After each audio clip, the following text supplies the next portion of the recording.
러시아와 우크라이나 전쟁, 그리고 이스라엘과 하마스의 지정학적 리스크에 이어서 이번에는 미국과 베네수엘라의 지정학적 리스크가 세계 경제에 큰 영향을 주고 있습니다. 자, 그렇다면 이 지정학적 리스크가 우리에게 어떤 영향을 미칠지, 그리고 어떻게 대응을 하는 것이 좋을지, 암호화폐 시장에는 또 어떤 영향을 줄지 한번 살펴보도록 하겠습니다.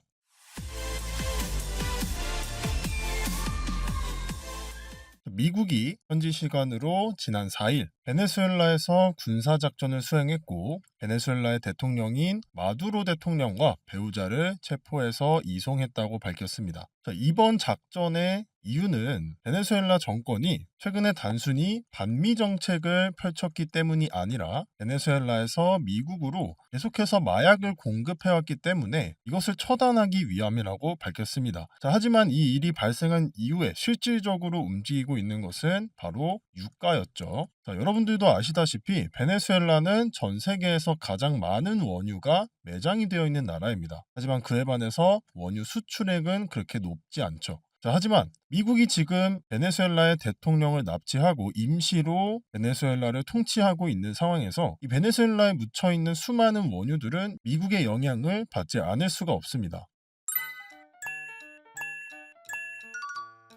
그렇게 된다면 지금까지 크게 공급되지 않고 있었던 베네수엘라의 원유들이 전 세계로 공급이 되면서 장기적으로 유가가 하락할 것을 기대해 볼 수 있겠죠. 자, 그러다 보니까 단순히 이 지정학적 리스크뿐만 아니라 유가 하락으로 인해서 금융시장에도 굉장히 큰 영향을 미치고 있는 상황입니다. 자, 이렇게 베네수엘라에 있던 수많은 석유들이 미국의 영향권 아래에 들어가게 된다면 미국은 어마어마한 에너지의 제국이 될 겁니다. 1-2년 전쯤에 우리나라에서도 석유가 매장이 되어 있다라는 뉴스가 나오면서 우리가 앞으로 우리나라가 초강대국이 될 거라는 농담 아닌 농담을 던진 적이 있었죠. 물론 사실이 아닌 것으로 마무리가 됐었지만 그만큼 이 모든 것의 기본이 되는 원자재, 이 석유는 전 세계 금융시장에서도 어마어마한 영향력을 갖고 있습니다. 여러분들도 지금 한번 주위를 둘러보시면 여러분들이 입고 계시는 옷이나 지금 보고 있는 핸드폰 혹은 컴퓨터, TV, 원유를 거치지 않은 것들이 없을 정도로 원유는 굉장히 중요한 원자재 중의 하나입니다.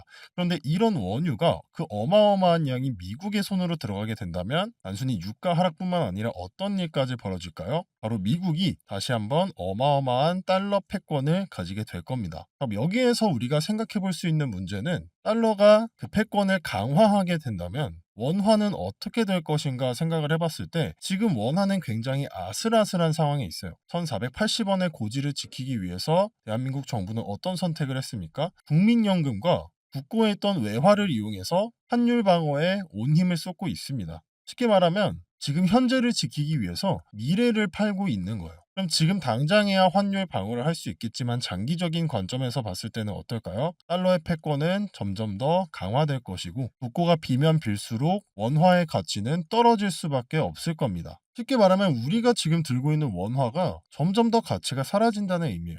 쉽게 말해서 우리가 지금 들고 있는 원화의 가치가 점점점 없어진다는 거예요. 일각에서는 1달러가 1,500원을 돌파하게 된다면 다시 한번 IMF를 걱정해야 할지도 모른다라는 우려의 시선이 나타나고 있습니다. 자, 그럼 이런 상황에서 우리가 할 수 있는 최선의 선택은 뭘까라고 생각해 봤을 때 대부분의 투자자들은 이렇게 현금이 흔들리는 상황이 됐을 때 안전자산을 선택하게 됩니다. 자, 예를 들어서 2023년도에 미국의 실리콘밸리 은행이 파산이 되면서 수많은 뱅크런이 나타났을 때 많은 사람들이 어떤 자산으로 자신의 돈들을 옮겼었죠?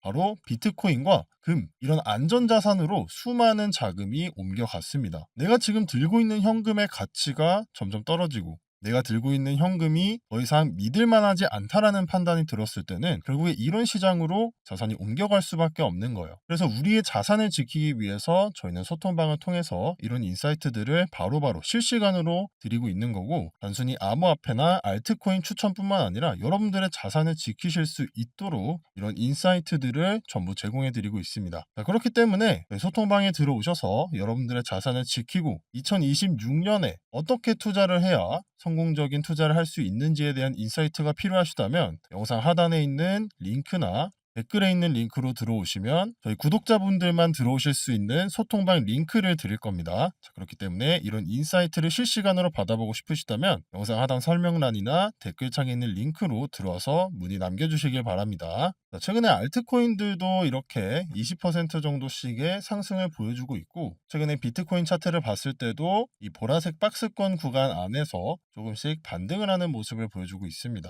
하지만 지금 시점에서는 지정학적 리스크나 환율에 대한 리스크가 굉장히 크게 작용하고 있기 때문에 자산을 불리는 선택보다는 먼저 자산을 지키면서 그 다음 스텝을 준비해야 할 단계라고 지금 생각을 합니다. 그렇기 때문에 이런 인사이트들을 실시간으로 받고 싶으시다면 링크로 문의 남겨주시길 바라고요. 자, 그러면 이번 영상은 여기서 마쳐보도록 하면서 다음 영상에서도 더 좋은 인사이트로 찾아뵙도록 하겠습니다. 감사합니다.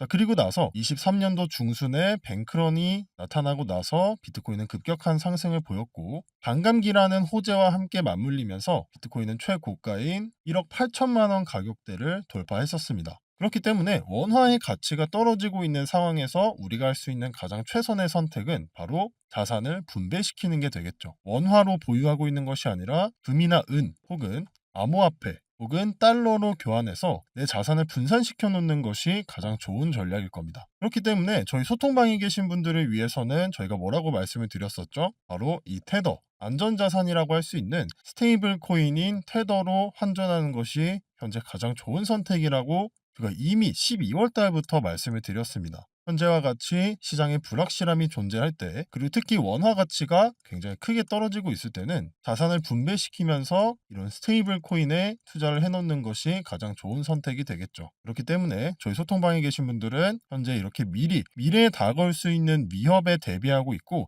자산을 분배시키는 방식으로 우리의 자산을 지키고 있습니다. 그런데 진짜 문제는 아직까지 이런 지정학적 리스크나 원화 가치의 하락이 실질적으로 우리한테 와닿고 있지는 않는다는 거예요. 만약에 그것이 뉴스를 통해서 이 심각성이 나타나게 된다면 우리는 그때는 이미 늦었을 때가 될 겁니다. 여러분들도 다들 아시겠지만 밈이나 이런 유행이 끝났다고 하는 시점이 언제죠? 바로 뉴스에 나왔을 때 그 밈은 완전히 끝났다고 말합니다. 그 정도로 뉴스는 과거와는 다르게 정보의 가장 마지막 단계라고 평가받고 있어요. 그렇다면 우리가 그 소식을 뉴스에서 보기 전에 발빠르게 움직여야 합니다.